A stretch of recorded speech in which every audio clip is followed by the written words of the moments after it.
Praise lord. ప్రభువైన యేసు క్రీస్తు నామములో మీ అందరికీ ఉదయకాలపు శుభాలు తెలియజేయుచున్నాను.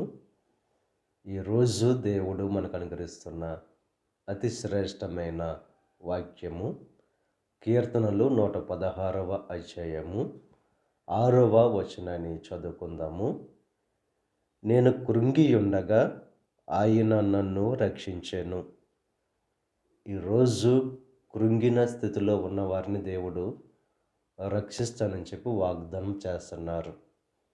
ఆయన దయాళుడు, వాత్సల్యత కలిగిన దేవుడు, శాశ్వతమైన ప్రేమతో ప్రేమించే దేవుడు. ఈరోజు ఏ సమస్యను బట్టో, ఏ నిందను బట్టో కృంగిన స్థితిలో ఉన్న మీతో దేవుడు మాట్లాడుతున్నాడు. కృంగిన మిమ్మల్ని లేవనెత్తి రక్షిస్తానని చెప్పి వాగ్దానం చేస్తున్నారు. ఆయన మాట నెమ్మదినిచ్చేది, ఆయన మాట సంతోషాన్నిచ్చేది. ఇక ఉదయకాల సమయంలో ఏ కృంగిన స్థితిలో ఉన్నారో దేవుని వైపు చూడండి. ఆయన ఆ కృంగిన స్థితి నుండి లేవనెత్తి మిమ్మల్ని రక్షించేవారుగా ఉన్నారు. ప్రార్థన చేసుకుందాం.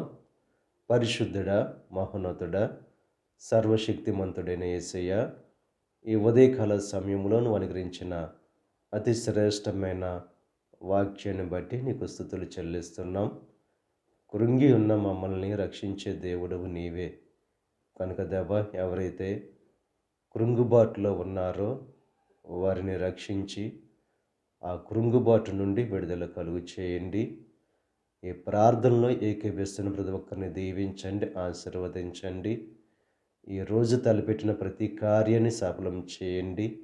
వారి రాకపోకల్లో నీకు సహాయం అనుగ్రహించండి. ఈ దిన ఆశీర్వాదాలు ప్రతి ఒక్కరి మీద మెండుగా కురంబరింపచేసి నీ దీవులతో నింపి నడిపించమని మా ప్రభువైన యేసు క్రీస్తు నామం పేరట వేడుకొనుచున్నాం తండ్రి.